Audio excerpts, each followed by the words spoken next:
पूर्व फौजी ने बनाई चोरों की गैंग, 66 केस दर्ज। जयपुर में 39 लाख रुपए गहने चुराए, 2 लाख में नकली चेहरा बनवाया और सीकर से गिरफ्तार। जय हिंद, नमस्कार दोस्तों, आप सभी का एक बार फिर स्वागत है सैनिक समाचार इंडिया में। जी हां दोस्तों, एक जवान जो भारतीय सेना में आर्मी में सेवारत था, उसके कारनामों की वजह से भारतीय सेना ने उसको सेना से बाहर कर दिया।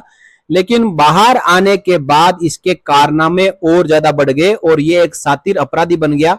पूरे देश भर में इसके खिलाफ 66 केस दर्ज हो गए और ये लूट मार और डकैती करता है। जी हां साथियों, आप देख पा रहे हैं ये फौजी का असली चेहरा है, लेकिन इसने 2 लाख रुपए देके नकली चेहरा भी बना लिया, बिल्कुल कमांडो के जैसे लग रहा है। और इसी नकली चेहरे को पहनकर ये चोरी को अंजाम देता था। पूरी खबर को यहां से हम समझते हैं। जयपुर पुलिस ने देश के कई राज्यों में चोरी करने वाले शातिर नकबजन को गिरफ्तार किया है। आरोपी सतपाल सिंह चौहान उर्फ सतपाल फौजी हरियाणा का रहने वाला है। उसकी उम्र 46 साल है और 2004 में उसे आर्मी ने बाहर निकाल दिया था। वारदात के बाद पुलिस से बचने के लिए उसने 2 लाख रुपए में मुखौटा यानी सिलिकॉन का नकली चेहरा बनवाया था, लेकिन अभी मुखौटा उसे मिल नहीं पाया है।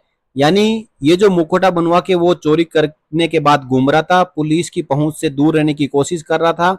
तो अब पुलिस उसे उस मुखौटे के बारे में पूछ रही है, तो ये मुखौटा अभी तक उसने उपलब्ध नहीं करवाया है, पुलिस को मुहैया नहीं करवाया है। जयपुर के जोटवाड़ा इलाके में चोरी के मामले में ये फरार चल रहा था। पुलिस ने गिरोह के सरगना सतपाल और उसके एक साथी को शुक्रवार देर रात सीकर से पकड़ लिया है। अब पुलिस इस पूरे गिरोह के मेंबरों को पकड़ने के लिए छापेमारी कर रही है। जांच में सामने आया कि सतपाल ने जेल जाने के बाद वहां बदमाशों से दोस्ती कर देश भर में चोरी के लिए बड़ी गैंग बना दी। मानेसर के आईएमटी पुलिस थाने के हिस्ट्री सीटर सतपाल के खिलाफ देश के विभिन्न थानों में हत्या के, फायरिंग के, नकबजनी के और मारपीट के कुल मिलाकर 66 केस दर्ज हैं। जी हां साथियों, जो कहीं एक दिन भारतीय सेना में भर्ती हुआ था देश सेवा करने के लिए, लेकिन इसके कारनामों की वजह से सेना ने इसको आर्मी से बाहर का रास्ता दिखा दिया।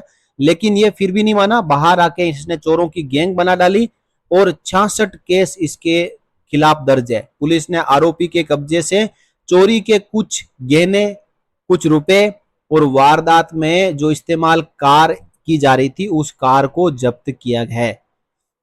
तो यहाँ पे आप देख पा रहे हैं कि पुलिस ने इसको पकड़ने के लिए 1000 से भी ज्यादा सीसीटीवी फुटेज खंगाले थे। पुलिस ने भी सोच लिया था कि इस अपराधी को पकड़ना ही है। डीसीपी वेस्ट प्रशांत किरण ने बताया कि चोरी करने वाली गैंग के सरगना सतपाल सिंह चौहान उर्फ सतपाल फौजी निवासी आईएमटी सेक्टर 7 मानेसर गुड़गांव हरियाणा और पवन कुमार तंवर जो 39 साल का है निवासी कनीना महेंद्रगढ़ हरियाणा को अरेस्ट किया गया है। गिरफ्तार सरगना सतपाल देश का कुख्यात नकबजन है, यानी बहुत बड़ा अपराधी ये बन चुका है। इसको ट्रेनिंग मिली हुई थी, हथियार चलाना आता है और बाकी भी इसमें जो साहस है चोरी करने का और दूसरों के साथ में मारपीट करना, लूटपाट करना, नकबजनी करना, ये भी उसमें खूब है। और उसने इस प्रकार एक लंबी लिस्ट बना ली अपने खिलाफ अपराधों की। आरोपी ने अपने गैंग के 3 साथियों के साथ जोटवाड़ा के एक फ्लैट में दिन दहाड़े ताले तोड़कर करीब 39 लाख रुपए और सोने चांदी के गहने चुराए थे।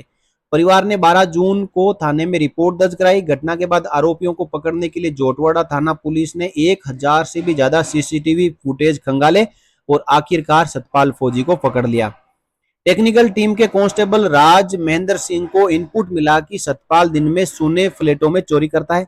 10 फरवरी 2026 को ही उदयपुर जेल से जमानत पर यह बाहर आया था। चाल ढाल व शरीर के हुलिये से मिलान करने पर सतपाल के वारदात करने के बारे में पता चला। पुलिस टीम ने सीकर में दबिश देकर आरोपी सतपाल सिंह चौहान और उसके साथी पवन कुमार तंवर को डिटेन किया है।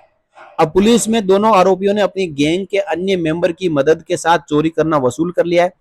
पूछताछ में सामने आया है कि गैंग सरगना सतपाल हुलिया बदलने के लिए मुखौटा यानी नकली चेहरा इसने बनवा रखा है। इसके लिए उसने अपने दोस्त को 2 लाख रुपए दिए थे, यानी दोस्त से इसने नकली चेहरा भी बना लिया था। अब देखिए, ये जो सतपाल फौजी की चोरों वाली गैंग है, इसके गैंग के जो सदस्य है पूरे देश भर में फैले हुए हैं। डीसीपी प्रशांत किरण ने बताया कि मानेसर गुड़गांव में साल 2004 में हत्या फायरिंग मामले में सतपाल सिंह उर्फ फौजी जेल गया था। यानी जब 2004 में आर्मी ने इसको फौज से बाहर किया था, उसी साल इसने हत्या फायरिंग मामले में ये वहां पे आरोपी बना और उसी साल ये जेल गया था। लंबे समय तक जेल में रहने के दौरान इसने क्या की, अपने जो अन्य जेल के साथी थे दोस्तों से उनसे बातचीत की और चोरों की गैंग बना ली।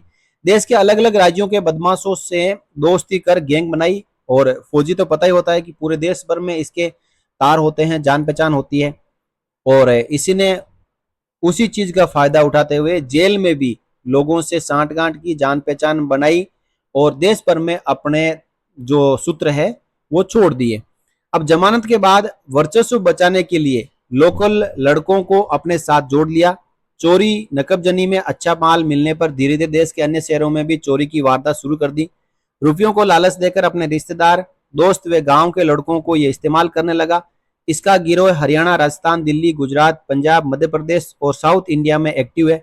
हुलिया बदलकर अन्य शहरों में खुद वाहन को वारदात स्थल से दूर खड़ा करता, रेकी के बाद गैंग के साथ मिलकर चोरी की वारदात को अंजाम देता और फिर फरार हो जाता।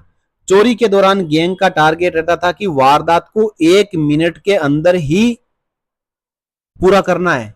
यानी ये जो भी चोरी की घटना को अंजाम देते थे उसके लिए इनका टारगेट था कि सब कुछ जो भी चोरी करनी है वो 1 मिनट के अंदर ही करनी है।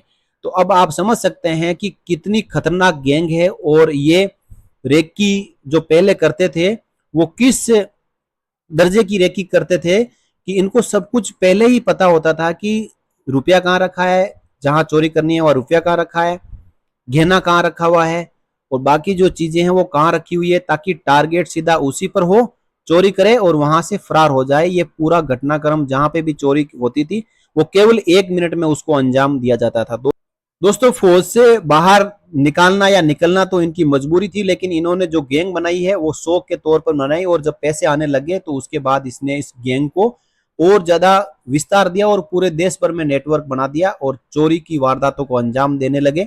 लेकिन आखिरकार कहते हैं कि देर है लेकिन अंधेर नहीं, चोर एक दिन पुलिस की गिरफ्त में आएगा। और ये जो असली चेहरा है आप देख पा रहे हैं सतपाल फौजी का, वो सामने आ चुका है और नकली चेहरा भी सामने आ चुका है। पुलिस ने 1000 से भी ज्यादा सीसीटीवी खंगाले और पूरी टीमें इसके पीछे लगा दी, आखिरकार इसको पकड़ लिया गया है। इस पूरे मामले में आपकी क्या राय है? अपनी राय वीडियो कमेंट बॉक्स में रखें और वीडियो को शेयर करना ना भूलें। फिर मिलेंगे, तब तक के लिए जय हिंद, जय भारत, वंदे मातरम।